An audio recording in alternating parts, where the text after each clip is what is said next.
And we'll kick off with Jonathan Chapman.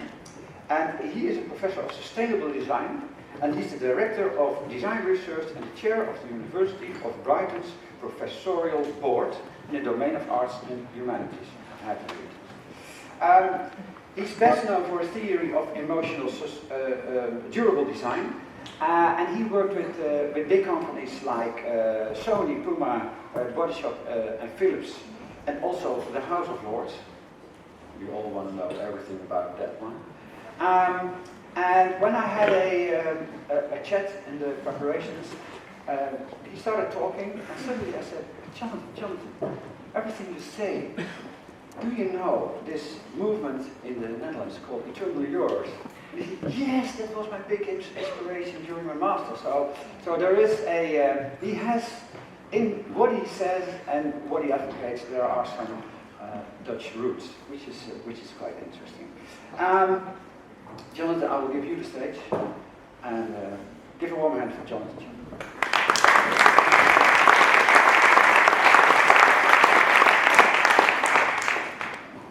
Thank you very much. Okay, so good morning everybody, and thank you for that warm introduction. Yes, most people do know me as the person behind the theory of emotionally durable design, and that's what I'd like to spend the next 20 minutes talking about. So first of all, just to kind of fill you in on some context, I suppose you could see this presentation as having two parts. So the first third, I suppose, will be about the context, some of the issues, the problems, I guess, behind this, why are we even talking about emotional longevity. And then the second part of the presentation will be much more about solutions and practical things that designers can do to make change.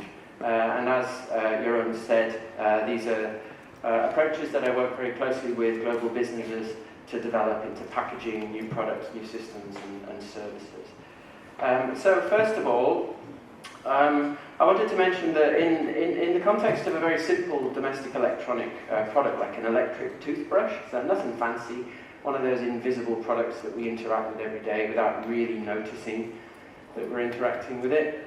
So to produce something like that, we consume 40 tons of waste to produce 1 ton of those. And looking generally across the electronic product space, so consumer electronics, we consume 40 tons of waste, or we produce 40 tons of waste to manufacture 1 ton of product. And of that 1 ton, 98% of these are discarded within just 6 months of purchase. So that's what these numbers mean. They're not lottery numbers, they're not IP address. That's what they mean. They're the most devastating numbers for me that I could look at. And the 0 at the end is something that I added, which is just to say there's no future in that, in that cycle. The ecological future, there is certainly no ecological future in kind of consuming our way through the Earth's resources at that rate. There's certainly no social future, and I'll talk about that a little bit later on in terms of the human capital that goes into producing these objects. So these are kind of critical issues to think about. And everyone thinks, well, how can that be? An electronic product only lasts 6 months. I've got loads of electronic products that I've had for years. It's like, well, congratulations to you. I'm sure you have. But there are actually huge amounts of electronic components just subtly embedded within so many things that we use every day. My son, his birthday, he received a card from a friend. When he opened the card, it started to play Happy Birthday to him, which is a very nice thought. But in the back of my mind, I'm thinking about the periodic table and the fact that 70% of the elements in the periodic table are in that card. And he didn't even get to the end of the song before because he kind of knew the ending. So he said, and I just think, isn't it interesting that we live in this reality where this is normal? It's absolutely normal to interact with the world of materials and resources in this way, and yet hidden behind this normality is actually quite a devastating social and ecological reality. So I did just want to talk a little bit about that. And most people aren't aware of this reality. It's submerged, it's kind of hidden. You know, most people don't realise that there's more gold in a ton of phones than there is in a ton of rocks from a gold mine, for example. Most people don't know that. And they also don't know, unless they were fortunate enough to visit the Fairphone headquarters, in Amsterdam. Most people don't know that some of the metals and minerals in your smartphone connect you to conflict in Central Africa, for example. So most people just aren't aware. It's submerged, it's hidden beneath the surface. And so in that respect, products are very much like icebergs. It's a kind of metaphor, but products are like icebergs. In that, there's the thing you can see, the bit above the surface, which is very much the smaller part. It's this small, actually quite beautiful thing, floating out there. So we're in the boat, just enjoying this fantastic thing.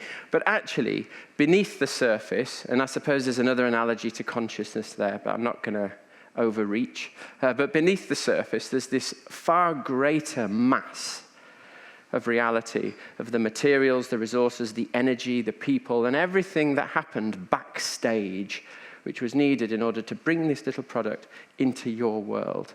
And we're really unaware of that. So given that the theme of today's session is sustainable stories, I thought, I think those hidden stories are something that we need to become a little bit better at teasing out and help presenting to people.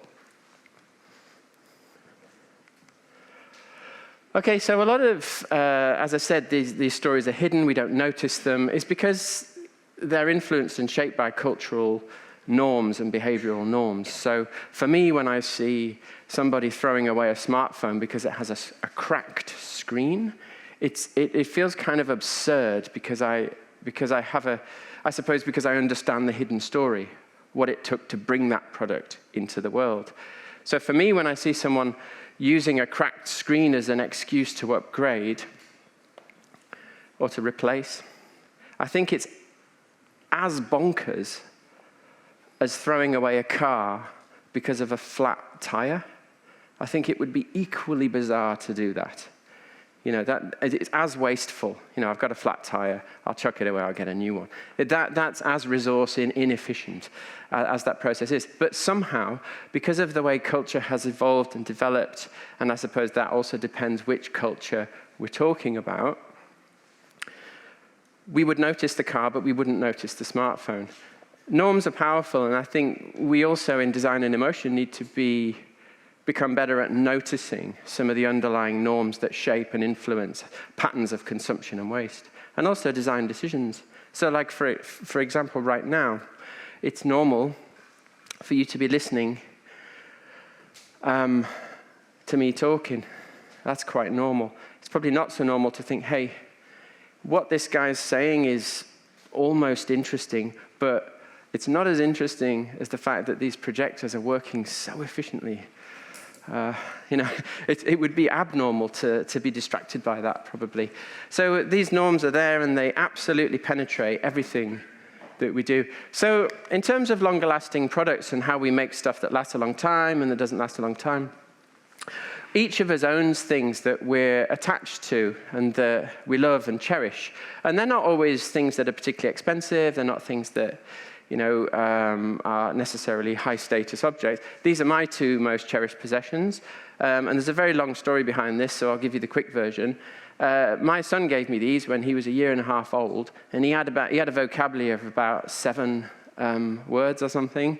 And he came, and I was really tired when he gave me these. And we were on a beach in Brighton, which is what people in Brighton do. They spend a lot of time sitting on the beach, reflecting.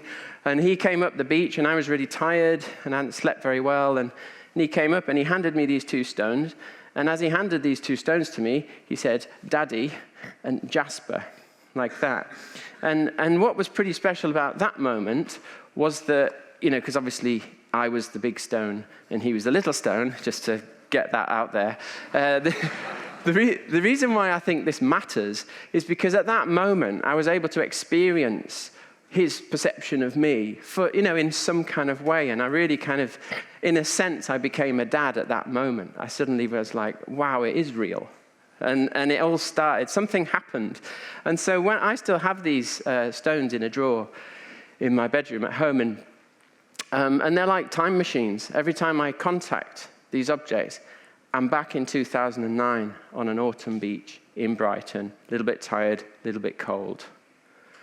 And I'm back there. And so objects are powerful, and most people, if they really think about it, they have things like this, which don't really make sense to anybody else. Although now you know the story, they probably make a bit more sense. So without stories, without that context, all of this becomes very shaky, I think, very unstable. But the moment we all understand the story and what it's about, I think it becomes much more possible for us to kind of gather round objects and sort of appreciate the value they're trying to create. Okay, so in terms of some strategies and solutions, well, Nynke and I we were talking yesterday, weren't we? And it is very true that the world is not in crisis because of overconsumption of teacups. And that is very true. But what this object, I suppose, does is it demonstrates a different way of thinking about time and decay and age, which are often, these are some of the kind of greatest replacement motives out there in terms of why we replace and change things, because they've got old, they've got tired, they don't look as good as they used to look. So this is a concept that one of my graduates developed, Laura Bethan Wood. She read the book, Emotionally Durable Design. She felt it was interesting, but all a bit too complicated, probably. And that actually, as a ceramicist, she felt that this was a better way of saying it. And I kind of agree with her. I think it's much quicker. So this is a teacup. Some parts of the cup are glazed. Some parts of the cup are not glazed. And as you drink tea or coffee, it begins to reveal this pattern. But what's kind of interesting about it is that this stain, this process that would normally be associated with negative things, kind of a bad thing, actually it's been completely flipped on its head and turned into something positive, something that you kind of want to happen. So the product becomes a story. It's a story that hasn't been written yet, and you, as the user, kind of write the story with the object. And I think there's something incredibly powerful about that. And whoever I talk to, whether they're in the automotive industry, whether they're designing smart products, whether they're looking at packaging solutions or retail spaces, everybody seems to see this example as something that represents a design future they want to move toward in some way. So in a way, it's a kind of iconic idea that's transferable into lots of different domains. Just very briefly, I also wanted to talk about not decay and aging, but also just adaptation and products that have been designed to be adapted. So Stocky's Trip Trap chair, which is just a lovely example of a product that's been designed with very few component parts. It looks fantastic, it ages well, but it can also be modified and changed as you change. So it kind of adapts and grows with you. Okay, so this is, I was done such a favor last night with the visit to Fairphone, which obviously I arranged as part of this. Fairphone are the only example of a smartphone producer which is making exceptional moves towards fairness. And Fairphone themselves say, well, it's not entirely fair, but it's as fair as we can get it at the moment. But they're not satisfied, and they're continuing to work towards it. One of the things that's also very interesting about Fairphone is it's the world's first modular smartphone. They beat Google by a handful of months to becoming the first modular smartphone. And you could say, well, from an industrial supply chain perspective, everything's modular. It's made from different modules. But the difference is that normally a smartphone is locked together. Those modules are locked together. And once they're locked together, usually with tin, which is a conflict mineral anyway, once they're locked together, you can't get them apart. So if the tiniest little part of that smartphone fails or becomes technically obsolete or needs upgrading, you're stuffed. There's nothing you can do. The whole product needs changing. So the advantage of modularity is, of course, that you can repair it and upgrade it and change it. And there's a nice thing that's happening with the Fairphone 2, which is it's actually looking at the way visual coding can be introduced to encourage users to access this space within and to not feel like they're trespassing. There's this really interesting phenomena around electronic products where people feel if they open the back, they're kind of trespassing or breaking rules or, somehow. Whereas a Fairphone is kind of an unlocked door. It's saying, no, you're supposed to come in here. You're supposed to be in here. That's the whole idea. And that's a very different consumer environment or user environment. And I think it's a really fantastic example. So it's on the theme of repair and inviting users, I guess, to participate more in that process, I think there's an important point to be made, which is repair is not about returning something to its previous state. So, it used to be like this, it's broken, I need to make it like that again. Actually, we're not antique restorers. So repair is much more about a process of evolution and advancement. And this image here is an example of kintsugi, which is a Japanese process which uses gold pigment to highlight the breaks in broken ceramics. Now, what this does, I think, is very interesting. It not only highlights the fact that, yes, this object broke, but it kind of celebrates it, and it turns it into something quite open and quite honest and just quite accepting of the fact that things break, things happen, and that's important. So for me, this celebration could also be about scripting, like the 2 rocks that I showed you from the beach that my son gave me. It's almost like this freezes a moment in time and sort of preserves it and celebrates it for the future. And it's interesting because I think we've lost this. I think we all spend huge amounts of money that we don't have on generally stuff that we don't need in order to maintain this kind of illusion of status to people we don't know. And it's kind of interesting that we're in that situation and working incredibly hard and staying up late on Amazon just to try and keep that mythology going. And I'm doing it to you, and you're doing it to me, and we're all doing it to each other. And you think, well, wouldn't it be interesting if we kind of stopped doing that and say, actually, I break stuff sometimes because I'm a bit clumsy, get distracted, But that's part of who I am, and you should come and see some of this, And so I think there's a lot of potential in accepting the things that happen. Instead of designing a world of slick, glossy plastics that pretend we're all perfect, superhumans, which of course we're not.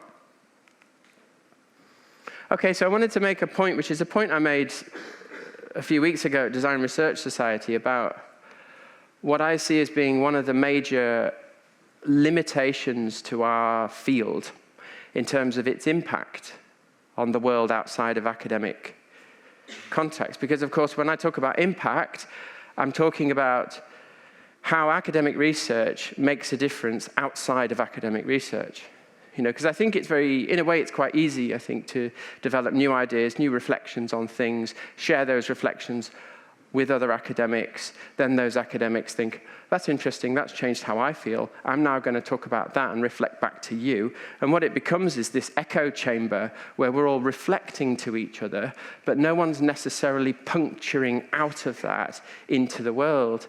And I know that, in a way, I think a lot of the presentations that I've heard, and I know we're only a day in, but have actually been quite refreshing for me, because I've heard a lot of people who are working closely with people outside of academic context. But the point I wanted to make, and the reason we're looking at human organs for transplant, is that very often in academic research, we develop frameworks and tools and methods which we then try to kind of drop into practice settings or industrial settings, which I think then businesses want to take on and sometimes will take on, but they very rarely stick. If we think about longevity, I think these ideas that we create in academic bubbles and then share at the end, I think they have a really good honeymoon period, but then it drops off really quickly. So what I would call for is a culture where actually we develop work in collaboration with commercial partners and industrial partners. And again, I know there's a lot of people here who work in that way. Because if you grow frameworks and if you grow new design approaches in collaboration with commercial partners, then what happens is this new organ, this new thing that you've created, has a shared ownership with all the stakeholders. It gets used, and it continues to get used because the end user has a sense of ownership of that thing. So we're looking at this because I think a lot of academic research is kind of like organ rejection. You know, we're producing perfectly healthy livers and hearts and lungs, but the host body just rejects them because they're not compatible.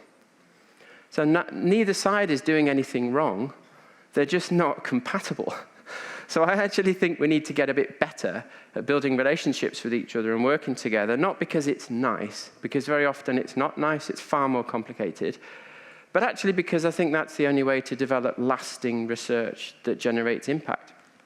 And then the final point I wanted to make, so I think I've got about 20 seconds left, is that one of the ways I think we need to move forward with this is to also accept that there's a bunch of stuff we don't know. And I think the danger of working in the academy as an academic is that you can be very quickly lured into this sense that you've become an expert and that you kind of, you know it.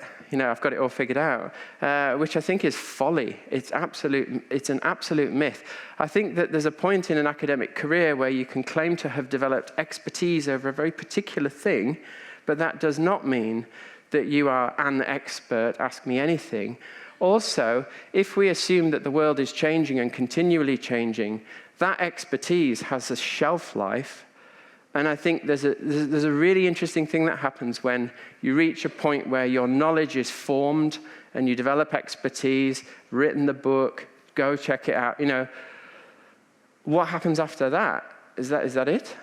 So I think one of the, part of the brief was to come along and to make suggestions about the future and what can happen, how can academic research be impactful and make a difference. And I think the trick is to sustain that kind of beginner's mind and to always kind of to understand, yeah, I have expertise in these areas, but that expertise has a lifespan. And it's my responsibility to keep that expertise fresh and relevant and to always check it against the impact that it's having. Because I would suggest that if your expertise is not changing anything, then maybe it's not the kind of expertise we need. Okay, that's all I wanted to say. Thank you.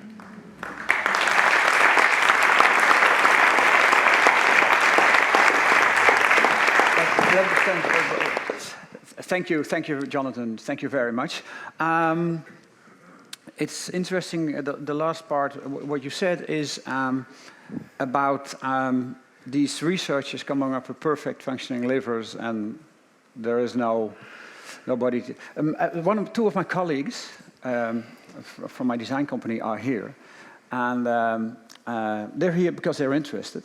What can they take out of this? What would be the next step if they embrace your vision? There are no designers, no PhD, nothing. They haven't got a clue what research is. Well, first of all, I don't mean to be contentious, but I would disagree that they don't have a clue what research. I think you are being. I think you are being provocative, but I would disagree that they don't have a clue what research is. Research is. I think there's a lot of academics who don't have a clue what research is. I think there are people who, you're in a workshop and you're experimenting with some material. People think, oh, they're just exploring material. There's someone sitting staring at Word, and they're doing research. Yeah. I don't know if that's the case. So in terms of what they can take away from this, I think it's about noticing, just simply noticing that actually there's a million and one things that can be done about this hugely complicated thing, because we are talking about sustainability, in a way. Yeah. So I think it's about saying, look, there's a huge amount of things that can be done. I can't do them all. No. So your job is to find the bit that you can most effectively engage with and then engage with that bit. And I think sometimes the value of coming to events like this is that it helps you to make connections and you think, oh, actually, that's an interesting way of thinking about a familiar setting that I thought I already had discounted. And you connect with it and you think, that's the part of the debate that I might spend the next 6 months trying to tackle. So that's what I'd take away from this. Okay, thank you very much. Thank you very much. Warm hand for Jonathan Chapman.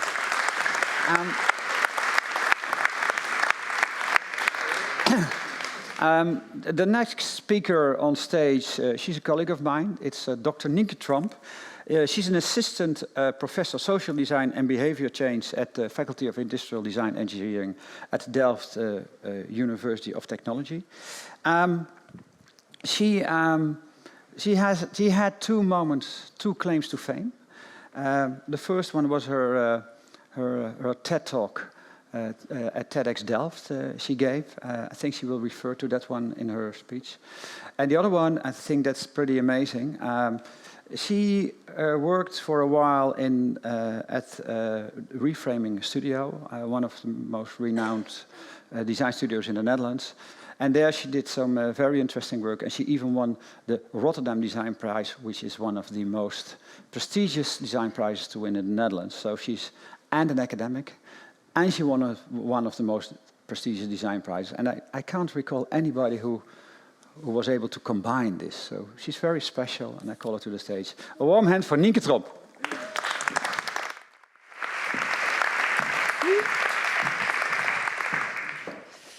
All right.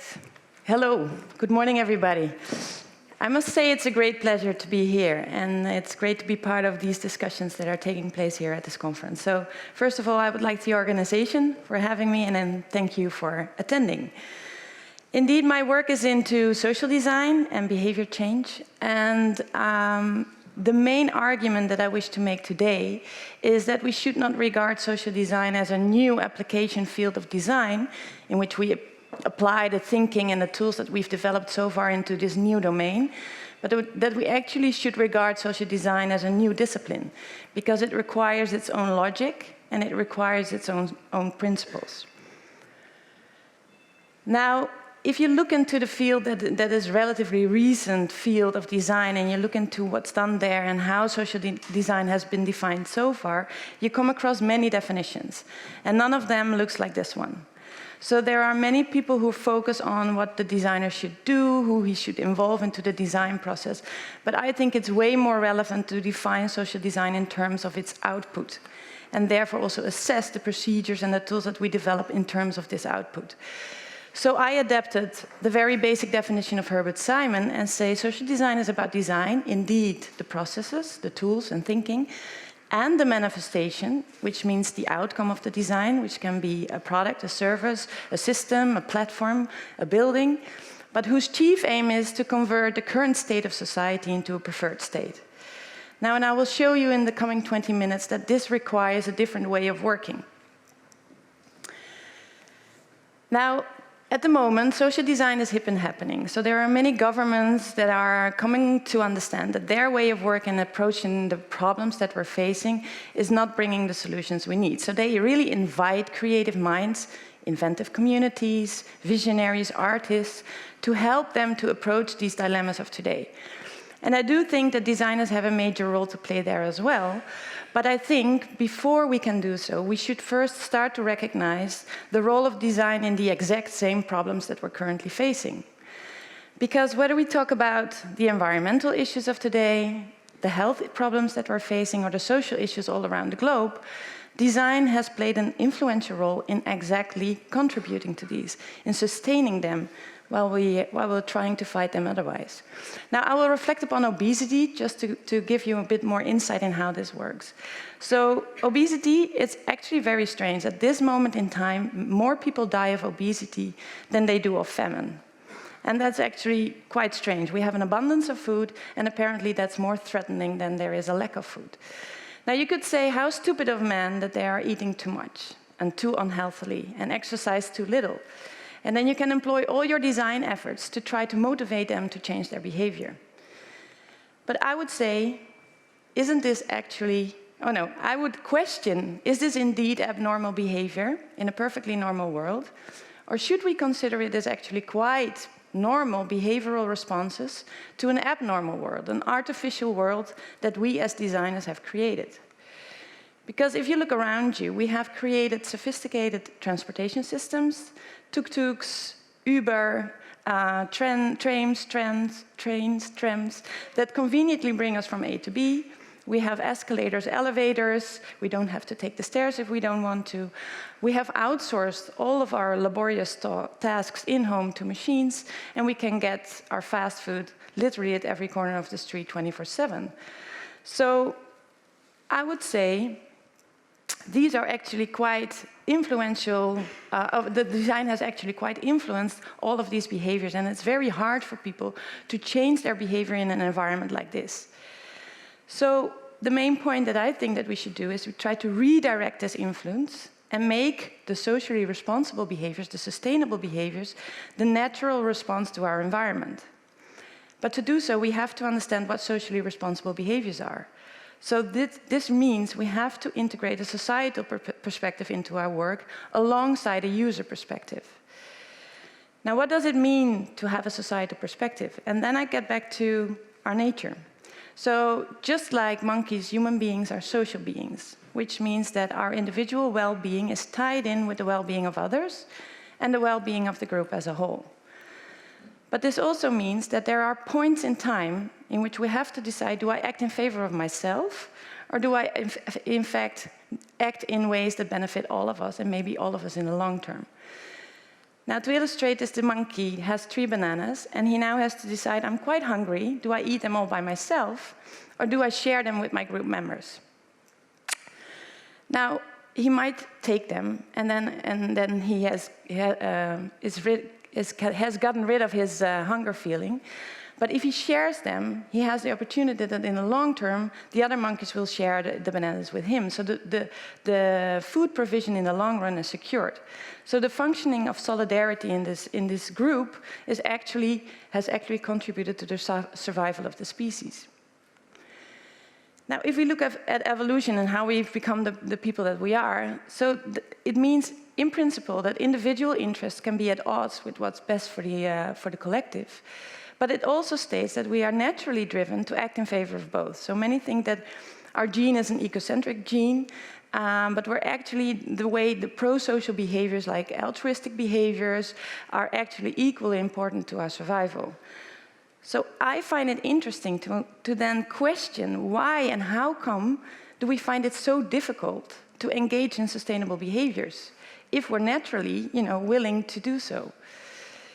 And I would say that many of the natural principles that guide us into socially responsible or pro-social behaviors do not function well enough anymore in the societies that we've built. So, for instance, the principle of altruism, if you look at how we've been living for ages, it's in groups of 100 to 120 people.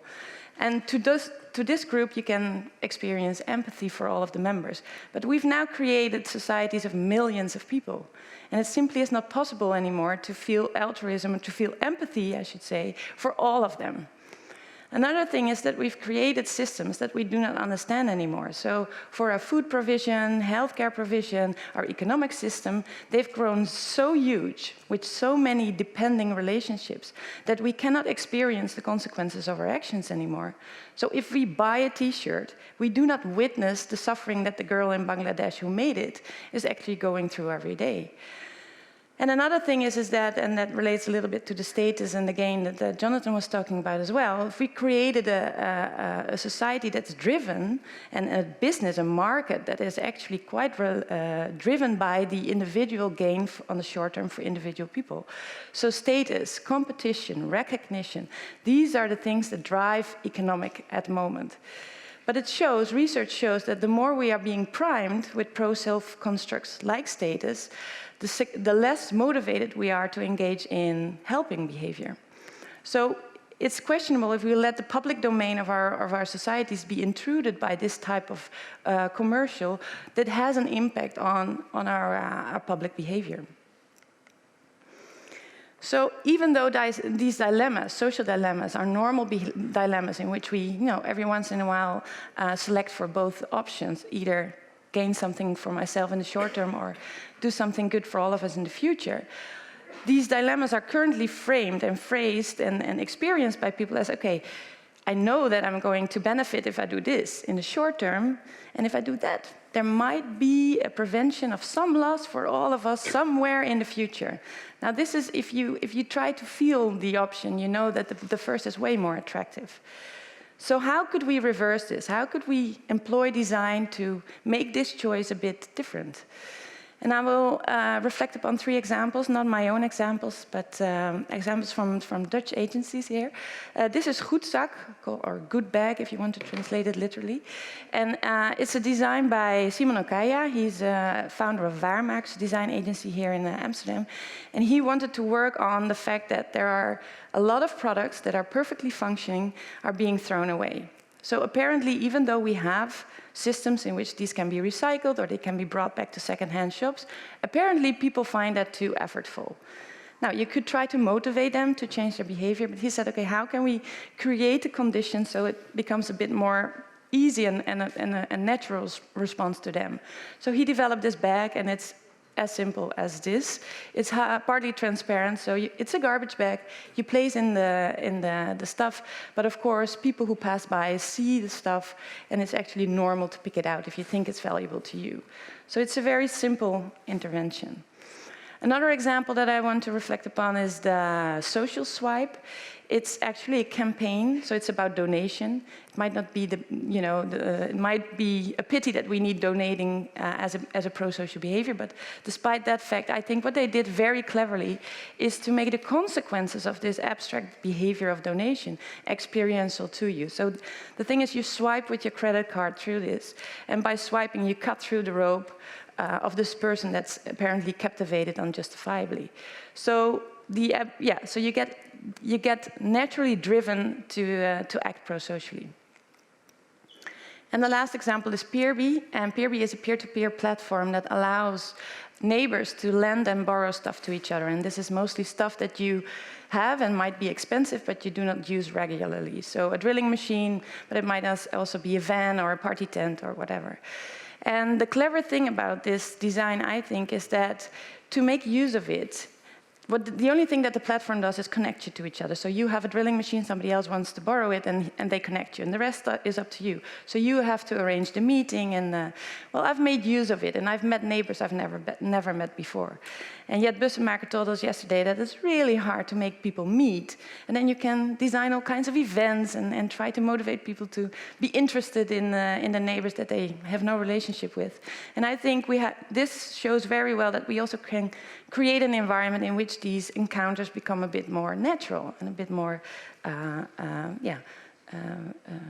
nice.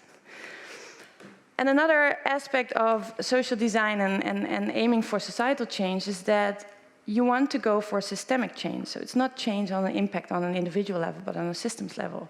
And therefore, we have to understand the interdependencies that are going around between objects, but also between people. And this means that we have to do more than understanding the direct consequences of use for the user, but also think through the indirect consequences to other people in use. And it's also about the back end of the system. So that's much what Jonathan is talking about. How did this object, this thing that you're designing, come into being? How is it being produced and implemented, as well as the front end consequences? So it enlarges the scope and the network that you have to understand as a designer, in which your product or service or whatever is just a node in this network. Now I want to present 2 more examples. These are partly my own examples, in which we try to make pro-social behavior a bit more natural response to our environment. And this is a project by a graduation student of mine, Anna Peters, and she wanted to change something into the food industry, the meat industry. So she was very concerned with the animal welfare, and she said, okay, I want to do something to make it better for these animals. So what she did is she studied in how people are in principle willing to change their behavior. And she found out that many people actually value either animal welfare or the environment or public health. And these are all concerns that are affected by meat purchase and meat production. So, but what she also found is that when people are at the supermarket and they have a very exhaustive day and they're in the supermarket and they want to get home quickly, they just go for the cheapest option, the meat from the intensive farming at which animals suffer severely. So what she did very cleverly is she detached the moment of purchase from the context of the supermarket. So this platform it's a platform and it unites farmers who join the same production facilities. So we have 3 types of farms: a sustainability farm, public health farm, and an animal welfare farm. And as a subscriber, you can see, okay, what kind of production facilities do I want to support? And you pay a monthly fee to subscribe to this type of farm. And then in the supermarket, you have these labels. And the piece of meat that has been produced at your farm type is exactly the same price exactly as cheap as the meat from the intensive farm. So there's no incentive there to change your mind. So this is, I think, and we did a lab experiment to show, or to actually wanted to study, and we showed that the amount of purchases of intensive meat is significantly dropping if you would implement such a thing. And another example, and Jeroen referred to it, this is a project, or actually a kind of hobby we did as part of a think tank, Redesigning Democracy. And we were frustrated about the current state of politics. And what we witness, and you can see it now in the United States, a lot and very salient, that politics is a lot about incidents. It's a lot about, we wish our politicians to reflect upon the things that are happening, the things that are going wrong. And we very little ask them about their long-term vision about our country.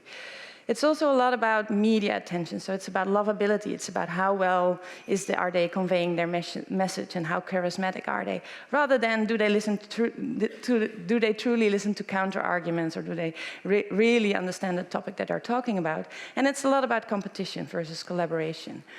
Now, as you can see on the right side, we are not so much engaged in politics all of the time, but most of the time. But if the elections are coming up, then we are, eagerly involved in this competition. But after the elections, there's 4 years again in which we're not engaged, in which we forget all the promises that were made, and in which the country is divided because, the Democrats have lost or won, and the Republicans have lost or won. So we wanted to change this. We wanted to reverse this kind of media captivity of politics. So what we propose is actually not to start to vote every once in a 4-year altogether, but to start voting on your birthday. Now, if you think it through, it will change quite a lot. So what it means is that you every year will vote on your birthday. And every 4 years, all of the counts will be counted, all of the votes will be counted, and at that moment, a new government will be installed. So that won't change. But when you have to vote, there is no campaign going on, because it cannot be campaigned 365 days a year. So you are stimulated to actually go through what politicians or political parties have achieved over the years and vote on the basis of that. And another very thing is that politicians have no incentive anymore to promise things that they cannot achieve, because they don't have 4 years again for us to forget all these promises, because every day people will vote. So it will be a more content-driven and a more vision and actually effective way of doing politics, and also for us being engaged. So next year, my book is coming out, hopefully, and thank you.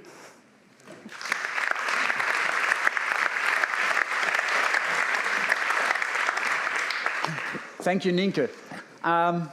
About the book, of which you saw the cover, I had the privilege to read 3 chapters in preparation of this book. It's a kind of a handbook for designers. Yeah. Yeah, like that. I was very much inspired, but it was one thing I was wondering about, how you address the designer, because you're talking about designer, what they can do. You're really elaborating on your vision, but it is as if this designer has an unlimited span of control. And in the 3 chapters I read, there's never the word commissioner. I mean, we work with companies, we work with governments, we work in a very unruly context, and you eliminated this. Seems to it me. seems, So, maybe. Yeah. So. So the question is there a practice for this type of design? Yeah, but are there clients willing to pay for all of this? But I mean, you can convince the designers, yeah, but then the clients. No, but I see so for this you have to think that there's a public sector and there's a private sector. That are two completely different worlds. Yeah. In the private sector, of course, the interest of the whole society in the long run at least should be a prominent driver for all of the projects that they commission. And that's what I experienced as well. I mean, I'm currently involved in a project called Redesigning Psychiatry. And it's really paid by like half of the mental health care sector to help them innovate, to help to reestablish a whole new mental health care sector.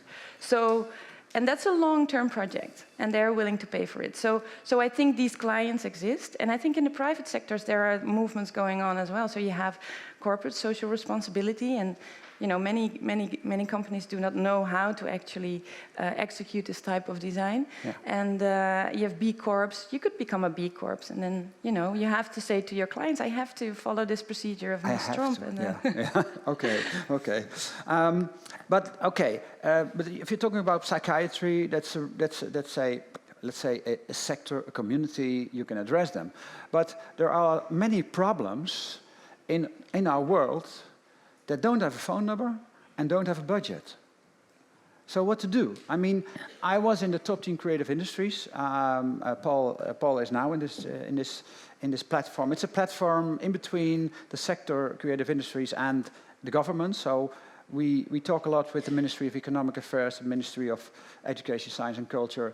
And I know this Minister Kamp, he kept on saying to us, you should do something about the societal challenges and the grand challenges. And I said to him, but they haven't got a phone number and a budget. Do I have to go to my sector to say all designers focus on these challenges? How? Yeah, but again, I'm going to repeat myself because I think there is a public sector. There are foundations, there are semi-supported governmental institutes that have this problem dossier and do need new solutions. So there are problem owners that are willing to pay for it. Okay. I mean, you're right in the fact that they probably cannot pay you because they are not used to the prices that you ask as a designer in the private sector. There's work to be done there, but I think that's a matter of time and persistence. Okay, you're very optimistic. Yeah, I am. Okay. It's a need. We need. It's a need. Okay, let's go at the table. Jonathan, can you join us?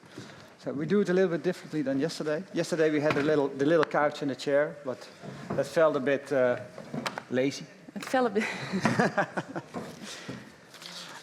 Let me start with the question, do you have questions for each other? Because that would be very... You start. I start? Oh, okay, I start. Okay,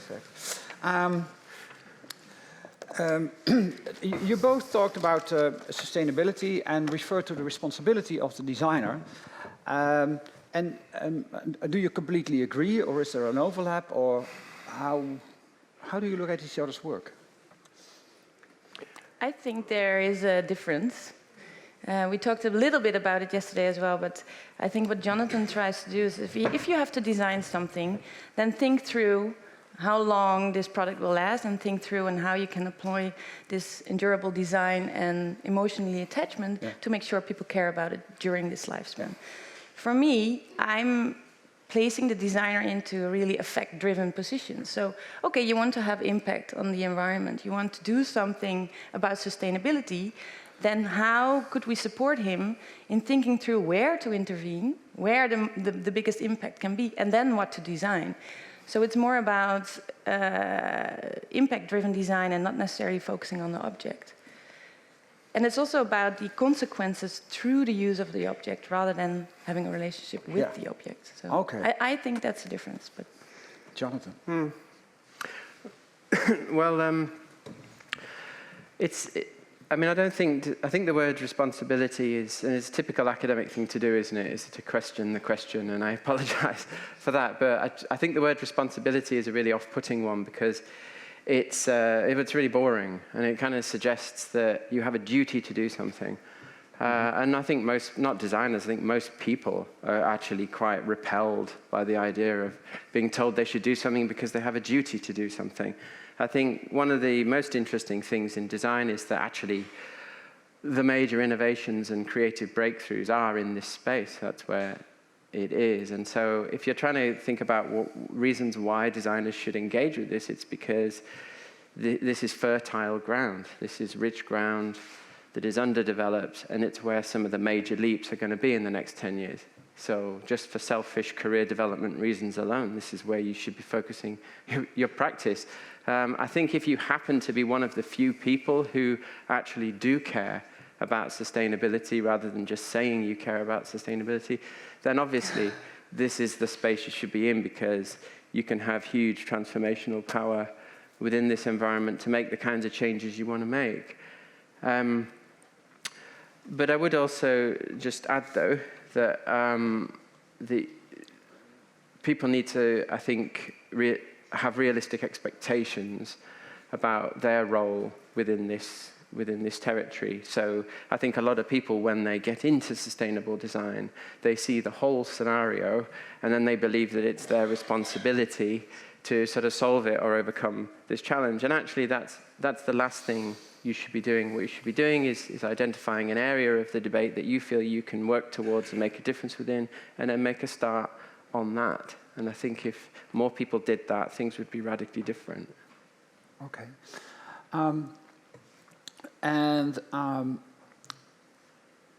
This designer, what kind of capabilities should he have? So, and what should design education do to equip them? Well, I think the capability that this designer, he or she, should have, I guess, is they need to. I think they need the ability to distinguish between the specific and the general. And this is the mess. This whole sustainability debate is in this mess at the moment, where sometimes we're talking about really general things, climate change, social disarray. I mean, I could go on, but we're talking about these huge macro issues. And then the next thing we're talking about is, like fixing a ceramic pot with gold pigment. And to anyone listening to that, you kind of think, well, that doesn't make sense. How is that an appropriate response to these huge, mega, horrific, wicked problems, And I think what we could probably do better in is actually distinguishing on what scale are we talking about, Are we talking generally? Because if we are, then the examples and the frameworks we should be using should be general macro ideas with 20-year plans. Or are we talking about a specific component part on the motherboard of next year's tablet? Because if we're talking about that, then maybe we need to zoom in and have a slightly more focused conversation which relates specifically to that. And I think the problem in design is often we're talking at very different scales, but we're not signaling that to the person we're talking to, and it creates huge confusion. And I think that's where a lot of the potential collaborations break down, is we're just, we understand the words we're using, but we're just talking at completely different scales about the same thing. Because that was obvious in the presentation of the two of you, that the scale in which you operate is quite different. Is it?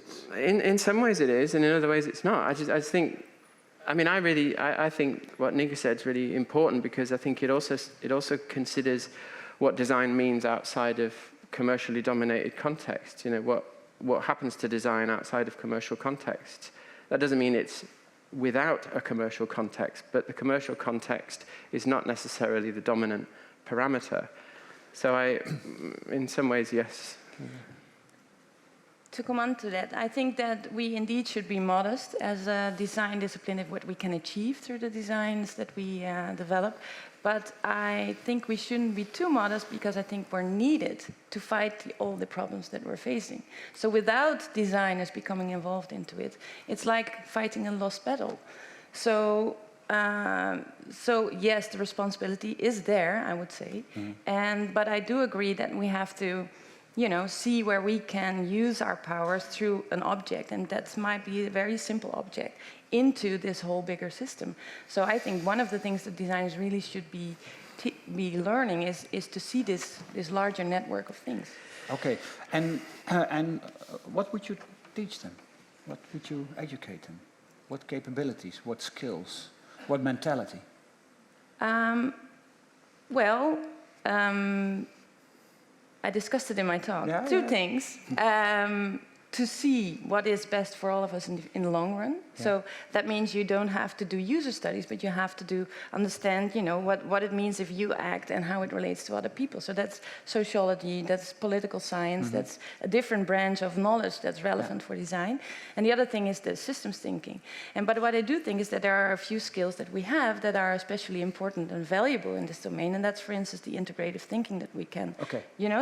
So all of the issues cannot be solved by monodisciplinary approach. And we designers are very used to, take things from all kinds of disciplines and integrate them into a solution. And I think that's a skill that we should, just use also in light of these social issues we're facing. Yeah. I was thinking about Case Dorst, frame innovation. I'm thinking maybe it's actually just being better at framing problems and being clearer about what what's the, it is two things. It's kind of, what's the problem you're trying to deal with, and how are you going to deal with it? I know that sounds like a gross simplification, but very often I think it is about those things. And if you're good at framing problems clearly, then I think the second part becomes easier. So, okay, so how do I deal with that? And I sometimes see students, they got their head in their hands and they're sitting next to a coffee that's gone cold because they've been there that long, and it's kind of, what's the matter? What's happened? And they say, I just don't know what to do. I say, why? What's happened? I say, well, it's just this project brief. It's just too big. And you think, well, oh God, I thought something serious had happened. Okay. But it's like, if you try to see everything and all its interconnection, the problem is a lot of people in sustainability are holistic thinkers, and they believe it's artificial to break things down into little parts and look at that part because that's artificial and mechanistic. It's not ecological. Problem is, if you do look at the whole system, that's fine, but you then need to be able to, in a mechanistic way, zoom in and look at parts of the system in isolation in order to get the depth you need to be able to figure out points of intervention. So I think in terms of what we need to be teaching people to do and getting better at, it's about just being more in control of how you frame and target the problems you want to deal with. Okay. Analytical skills. In part, yeah. Okay. This thought leader session is called Sustainable Storytelling, so I have to do something with storytelling. I liked your example of the little rocks you got from your son, because that's all about meaning. It's about storytelling. What is the role about storytelling, and should we do more with it as designers? For sure, yeah. I mean, I think the storytelling and narrative possibilities of most products, particularly most electronic products, is ridiculously limited, and I think that's one of the reasons why it's very difficult for us to engage with them on a deeper, richer level. But in terms of that story, with the rocks, I think it's powerful because I think everybody has a story like that.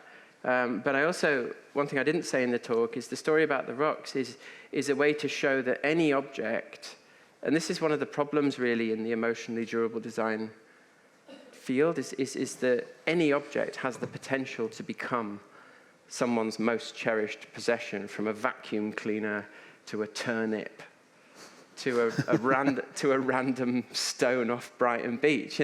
It's something that happens, something very peculiar that happens. So I think that those aren't necessarily designed features within those objects, but what they do is they provide evidence that there's something happening within the human condition, something in terms of the way we perceive ourselves within objects, and we use objects to somehow represent those things. There's something there which I think is a rich mine of innovation, which is really, really underexplored in design. Okay, thank you very much. Let's go to questions in the room. And we have mics. We have one mic, two mics, one mic. Are there any questions in the room? Don't hesitate. Don't hesitate. Come on. Wow. I could start with the question. Yeah, start with the question, please, Alina. Yeah. So, hello, I'm Alini. I'm doing my master about service design impact on public sector. So I do think there's a lot to do with the talk. And one thing that I'm struggling and finding out something about, I do agree that we need to look at this whole set of skills and challenges with the different mindset, and also measuring this impact should be done with a new mindset. So I would like to hear maybe comments about how to transfer different measurement and impact to this universe. Yeah. Well, I just very quickly to say that design already has a massive impact on the world and on people. It's just that that's generally a devastating, catastrophic one. So my view would be that in many ways, designers are already doing it. They're just doing it with adverse effect. Who was it? I was talking to someone yesterday about comic books and how was it Michael? Yeah, something about comic books, and you have the villain and the anti-villain, and they both have very similar powers, but one of them uses those powers for good, and one of them uses them for evil. And it's kind of interesting how, if you look at the design curriculum, and what we teach people and what happens in a design studio and the skills you develop, they're not massively different from the skills you need to develop if you actually want to put yourself in a position to really flip the type of impact that you have. Because the thing is, you're already having impact. It's just not necessarily the impact we want. So I sometimes find it reassuring to think that we're not that far away from actually knowing what to do as a field. We just need to redirect and retarget some of our focus. You agree? My answer would be different. I don't know if I disagree, but my answer would be different. I think if you want to generate impact on a social level and societal level, I think a good focus point is a change of behavior. That's why I focus on this. And that's something you can measure. So if you develop something with a certain impact, of course you have to have the ground and the argument that certain behavior will lead to certain impact. But the focus point of behavior change is a really useful one, because that's what you can assess when you have developed something and test through iterations when you design something. So that would be my advice. Yeah, I mean, something comes to mind, and it's just this, in terms of, how you bring this change about, and I think expecting people to care, I don't know. I have my doubts as to whether that's the right way to go. I think it's great if people care, but... You're talking about emotional durability. No. No, I'm not. I'm asking people, I'm talking about sustainability and climate change and acidification of the world's, earth, topsoil, and I'm talking about those kinds of things. If you think, oh yeah, people are going to engage with sustainability because they should care, and it matters and it's important, I think that's a dead end. I think most people, if you tell someone, did you know that this city's going to be underwater in 100, 150 years? They'll say, really? I better sell the apartment because, the value's going to drop. I mean, yeah, okay, maybe they care a little bit about the city, but it's interesting. Most people, if you talk about ecological catastrophe, they have some kind of emotional response, but that emotional response is pretty mild. They have a much stronger emotional response. For example, if they realize they've, just hit reply all accidentally on an office email. Like that's, oh my God, it's kind of, and you think, how is that the case? How can that be the case that as a people, we have such an abstract relationship with this impending catastrophe? So I sometimes wonder whether, and I know that's not what you're advocating, I just think if we're talking about education and what we can do, I think sometimes when education is geared towards trying to sort of awaken the activist within, I'm not sure whether that's the way to go. Well, I think and then I want to push this discussion a little bit towards the edge, because what I think, if you talk about emotional durability to the object and you leave out the implications that this has, that's a slippery slope. Because there are domains in which this principle of being attached to objects is exactly running the opposite to the environmental aims that you're propagating for. So I think we shouldn't equip designers in understanding when and to which projects. I mean, everybody understands this, right? We want to move to a sharing economy, so people have to give up their cars, and they're so emotionally attached to it. So when is this principle a sustainable principle, and when it is not? So we have to think through that through the objects, we create relationships with the world. We enable people to experience the world differently and enact the world differently. And in that, we can implement care. We can make sure that through the objects, people start to care. Yeah. That's the design challenge, but, I would say. It was interesting what you said. You said something like, I'm not attached to any product. No. But can you, okay. But that's good. That's good. I don't know if it's good, but it's the case. But yeah. Is there any way you can empathize with people that do care? Do care. Sure. Yeah. Okay. Good. No, I'm not this moron. No, and I do think that there are contexts in which this is a very sustainable principle. Yeah. But Jonathan says, okay, it's about caring for short-term things, and I think we should go think what the care is through the objects, and then you come to this larger question. Yeah. So it's you said something very interesting about the 120 people you can empathize with. So the 121st guy or girl, what she will do regarding the thing you designed. Well, I think so. For instance, our tax system. Yeah. You know, we've completely detached of what tax paying means. We think it's a burden. No, it's crowdfunding. It is. Yeah. Yeah. And it's so, but this is, you can design this, right? We can design a way of paying tax that we love to design. We can reframe it. You can call it crowdfunding. That's storytelling. Yeah, okay. Yeah. That's where this panel is about. I need to go back. I'm sorry. Oh, you need to go? No, I don't mean, yeah. Excuse me. I'm taking off here. Bye. No. I suppose I just wanted to respond a little to the link with emotionally durable design and sustainability, because I think it's a really important thing to talk about. That it's true that encouraging a culture where people become, almost fixated with their things and obsessed with their things, that's absolutely not, that would be unhealthy.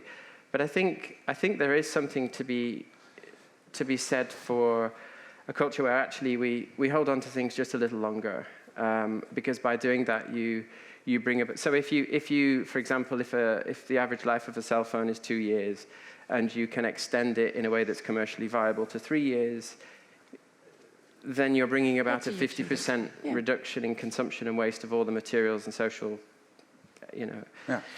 So I think it's about extension, but you're absolutely right that, the call is not to create a culture where we all become very sort of cosseted and obsessed with our things. Okay. I think there's a question. More questions around. Computer. All right, good morning. Is it working? Yeah. All right. Thanks for the talks. So it's about. Where are you? He's over there. Huh? All the way in the back. Here. Okay. And then there's one. So it's designed for emotional durability and also behavior change. And the examples are often about making you feel good about yourself. For instance, with the bag, goedzak, it's like having a good feeling about yourself, putting the stuff out there. So that's altruism, and maybe also with the Fairphone. I was wondering, like, the human condition is also sometimes about sort of darker emotions, sort of envy and stuff like that. Is there potential for that in design of behavioral change? Is it ethical? Yeah. And maybe also humor. Is there potential for humor in designing emotional sustainability or behavioral change? Yeah. Can I? Yeah. Absolutely. I think that dark side of the moon thing is absolutely right. And I think this is kind of emerging stuff, really. And in this Design Emotion Society, you're like, whatever, we've been talking about this for years. But this is a bubble within a bigger context where a lot of people aren't even thinking about this at all. And you're right, that a lot of people who come into thinking about the emotional longevity or the relationship you have with objects tend to think about the more positive experiences and positive relationships, whereas, as you're saying, some of the more powerful bonds might actually be forged through quite antagonistic or troublesome partnerships with things. And I think, again, this is rich territory for exploration. And I remember Stephen Fuckinger's PhD defense, where he talked about rich experience as being more of a complete spectrum of human experience, the good, the bad, the ugly, and the whole thing, and how through engaging with objects you can actually bring all of that to life in a way that sort of reawakens your connection with the material world. Do you have an example of this, using these negative emotions? Not off the top of my head. There's maybe one. Sorry. Yeah. There's maybe one. There is the World Toilet Organization, and they really try to bring new toilets to slums. And there they try to see, like, okay, can we do it in such a way that it's sort of a Dolce & Gabbana bag if you have this new toilet, and then your neighbors become jealous of you, and then they say, well, if you have that new toilet, then I want one too. So that's sort of a triangle to spread this thing and get it integrated. That's beyond altruism. Yeah. I'm not sure what that is. Okay. Kumpje. Okay, Kwon Pyo-ri from KAIST Korea. And all the examples, this kind of social responsibility in design you took is the small object like garbage bag and food and stones. But what about the big scale? And then, because you criticize the big industrial garbage from mobile phone companies, Samsung, LG, all other things, okay? That's a really huge company. And from my students, about more than half they enter that company as a designer work, okay? Once they enter that kind of big organizations with there are more than 500 in-house designers working there, they are specifically, they are positioned in small section of the huge organizations. We cannot ask them to do this kind of spirit or ethical issues in huge company. Okay, actually, then do you have any idea that how that big company, big industry, adopt this kind of the mindset, so that they change really, impact can change really society? Because that's the one you always criticize, that they generate garbages and they so on. But how can you do that in big organization, in-house designers? And you cannot ask the designer, young designer, you should not work there. It's impossible, right? So have you ever thought about that? I'm not saying it's easy. So I'm not saying, okay, young designer, go and change Samsung or the whole policy of large multinationals. But I do think that we should teach our students in that manner, so that over time, this type of thinking becomes more common into all these large businesses. And I want to get back to the point that there are, I've spoken to Unilever, and they are very much ahead in how to employ all kinds of sustainable principles into their business. So they are willing to hear this type of approach to design. So I'm also not that skeptic about it. And what I also think is that the idea that the designers will end up at these large businesses is something that for the future might as well change. We're moving towards a networked society, so it's a lot about having a good network and working as an entrepreneur, and every once in a while do stuff for other companies. So I think the landscape of where designers operate is also really changing, and in that it's promising, or it's kind of a good moment to also implement this kind of thinking in their working, I would say. Yeah, it's my experience that when shareholders' value is at stake, it becomes different, and that keeps on. Yeah, so being I think a big challenge. Yeah, so there are radical approaches we should take that indeed might be painful in terms of return on investment. But I think that the first step is to at least balance them, and that's what the contemporary practice of design is. I have an idea. Let's redesign a stock exchange. Okay. That would be a good idea. Yeah. There was this question about, and altruism was mentioned. What I noticed from your work, it's not your goal to evoke altruism at people. Can you elaborate a little bit more on that? So what I'm just trying to do is understand how people behave. Yeah. And I'm just saying that people tend to behave very egocentrically, but as often pro-socially. And I just want to make sure that our natural responses to things falls 50-50, and not only to the ecocentric part. And currently we've created a society in which it's heading towards the ecocentric part. So it might be that there are cases, design projects in which altruistic behavior is the solution, but it might as well be that you have to turn it the other side. Okay, okay, good. Can I start? Because from my point of view, I think the term altruism comes up from time to time in sustainability conversations, but certainly in my work, it's almost a little unhelpful, because I think people actually want to move towards products and experiences that are cooler and more interesting than the previous one. And I know that sounds like a grossly... So people are getting tired of being altruistic? No, I don't think people think about altruism. I think altruism is real. I'm not qualified to comment deeply. I look towards the psychologist in the crowd. But things can appeal to doing good. That's what. Well, I just think people are drawn towards things that they perceive as being more interesting or cooler than the previous thing. You know, and okay, we could talk for an hour on some of the psychological phenomena underpinning that. But I think, you know, I work the businesses that I've worked with, and working with Puma, for example. They're interested in thinking about product life extension because they see it as a way to get customers to come back. So that, because they, you know, what Puma don't know is when they sell a pair of sneakers, they know that those sneakers are going to wear out. They'll need replacing. Puma know that. But what Puma don't know is who the customer is going to replace the sneakers with. They don't know that. Okay. So the reason to give deeper, more fulfilling experiences with objects that possibly last a little longer is that you're increasing the likelihood of brand loyalty and customer loyalty, which in a sense increases your market share and reduces your competitors' market share.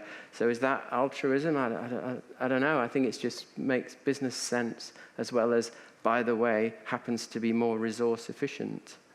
Okay. Are there more questions in the room? Oh, okay. Oh, now. Okay. I saw 3. 1, 2, 3. Okay. Okay. Hello, I'm Alex Lobos from Rochester Institute of Technology in New York. A parallel that I see between sustainability and social responsibility is waste management, especially when you look at electronic waste, for example, and you have consumers dealing with a lot of the end of life from products. So I was wondering about your take on this category. If you have any thoughts, or where do you see the trends going? Thank you. Well, yeah, so, I mean, where the trend is going in consumer electronics, particularly smart electronics, is to look at, as I say, modular build and also closed-loop design, manufacturing, and take-back. So in a way, you're designing a product knowing that you're going to get it back at the end of its life, which also links with the service economy, where you're tying into service relationships with customers. And so, in the past, the argument against sustainable product design has always been, why should we invest more money up front in designing these products so they're easier to disassemble and recycle at the end of life? Because it does cost more to do that. But if we think about closed loop, where businesses take back their products and then disassemble and then reuse certain components, recondition certain materials, recycle others, then actually it becomes economically worthwhile to put a bit more money in at the front end, at the design end, so that circular system flows with more ease. So that's the trend that I see, and actually, it's probably not even a trend. I think it's a transition into a new product design era. Okay, is that an answer to your question? Yeah, I'm a bit confused in answering this question, because I'm trying to disentangle what's going wrong in this discussion. And I think not there's something wrong, but I have the feeling that there's something wrong. No, well, yes. I'm saying we cannot get it to the next level, and that's, I think, because we're very much reasoning from a certain paradigm that we're stuck in, and I think we have to break through. So we're stuck in this idea that people want completely new stuff over and over again, because that's the business we've created. And I think we should break through this type of consumption pattern that we're doing. And I'm not talking about a relationship we have with objects, but I don't want to think about the object. I mean, it is there, and we should focus on objects, but it's the relationships that follow from this. Okay. And I think that's a different level of discussing design. I liked very much what Jodie Felici yesterday said. With this, She said something like, let's get away from user-centered design and let's have a look at all stakeholders. I think it was I think it was very valuable what you said, because that's what I really believe, that if we design, then we have to take into account all the stakeholders and come up with a concept or a solution that benefits all. And that's a different paradigm. There are two more questions in the back of the room. Yeah, is there a mic? Hello, my name is Alexandra. I come from Costa Rica, Belgium, and Japan, a little bit in between. I wanted to talk about culture. What's your specific take on it in both of your fields? Have you had any particular experience, any surprises or desires to work on different cultures than your own? Okay. Nynke? Now Nynke can start, Jonathan. Yeah, Jonathan. Jonathan. No, I think it's a relevant question. I haven't taken it into account explicitly in my work because I work a lot with human drivers that are actually universally all over the place. But I can imagine that there are approaches that work differently. I've tried to set up a study with a Turkish student. He's here in the room, and he said, okay, but the way you persuade people here in the Netherlands might be completely different than in this collectivist society we have in Turkey. So I think there is a field to be explored there. Yeah. May I? Yes. So it's a good question, and in terms of emotionally durable design, the book and the theory, if you like, it's about 10 years old and it's still developing. And I was in Ecuador 3 weeks ago, and some people had a real problem with it, saying it was, I think the term they used was riddled with Northern European assumption. Yeah, and I think, it is. Good. It is probably. And I think and it was useful because I kind of felt like, and I've taught industrial design in Taiwan for years, and in various places, and I always felt like I was quite open and aware of those kinds of contradictions that might be there. But I got called out, and I thought, that's true. Actually, there are some assumptions lurking within what I'm writing about and thinking about, which when if you have the self-confidence to say, that's true, there are. So we should talk about that. I think what it's done now is with this university in Ecuador, we're now shaping a research project which actually starts to think, well, okay, so what are the differences then? And what happens when you take this thinking that did have an origin, in Northern European assumptions and norms, what happens when you take it and you translate it and put it in different contexts? And I'm also looking to be doing something quite similar in East Asia next year. So it's kind of, I think you're right. It's, if we're talking about people, it's important to then say, well, who exactly are we talking about? Okay. I think we have one more last question in the back, and then we have to wrap up. Okay, there. Yeah. I'm just going to stand here because we're sitting behind the camera.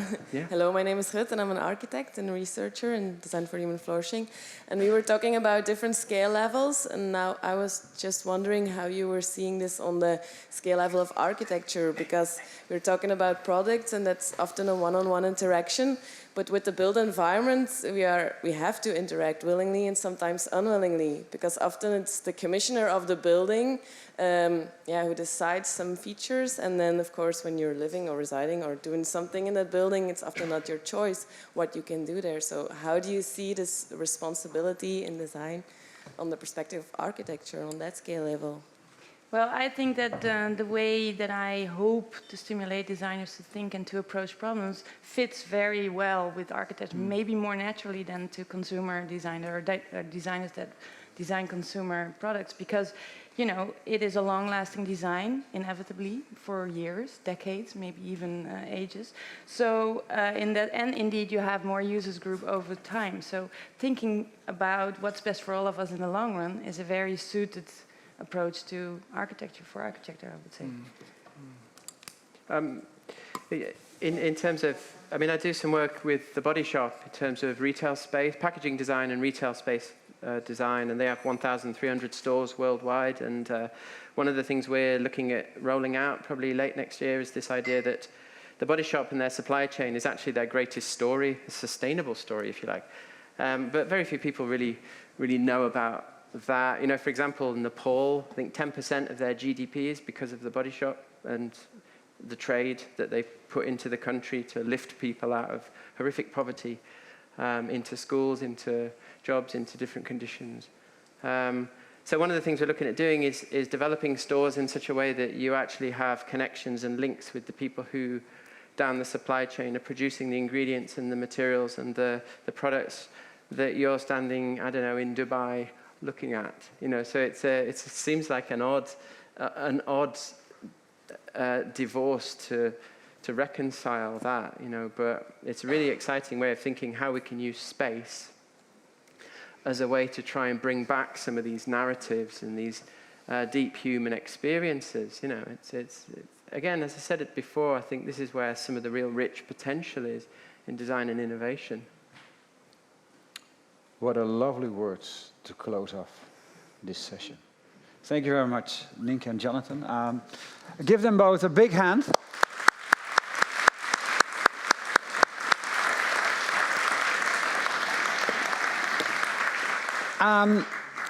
There are some practicalities. I just got a note. The exposition has been opened here at the second floor. Have a look at all the prototypes and design cases. It's what Peter de Smet yesterday said. We try to have an exhibition for 10 editions of Design in Motion conference. We had one in London, and now we have another one, so it's the second time. That's good. During lunch, the first poster session will take place in the lobby of the second floor, and there will be another session of posters tomorrow. You will receive... Ja, dat weet ik. Yeah. Okay, yeah? More people want to say something? Okay. You will receive a voting form for the posters. You can give your input for the best poster award to the program committee. So make sure to visit the posters and vote. There are still some spots for the special sessions this morning. So you can get a sticker here at the Bali, downstairs at the Bali. And about SS4C, rethinking the profession of retail design, here it says, just come to the session door if you did not get a sticker for the session yet. Everybody knows what to do with this. And then last but not least, again, we have a beautiful drawing. And I think it's just one quick sentence about what you did. You don't have to explain everything because people will know. But what did you pick out? Say 3 things. First of all, we had some great examples of how products can be more valuable after they've been broken, or how they can be renewed. And the main message was really about the value of the product and not the product itself, and that there should be paid more attention to this in the future. So create more awareness at the designer side and the consumer side.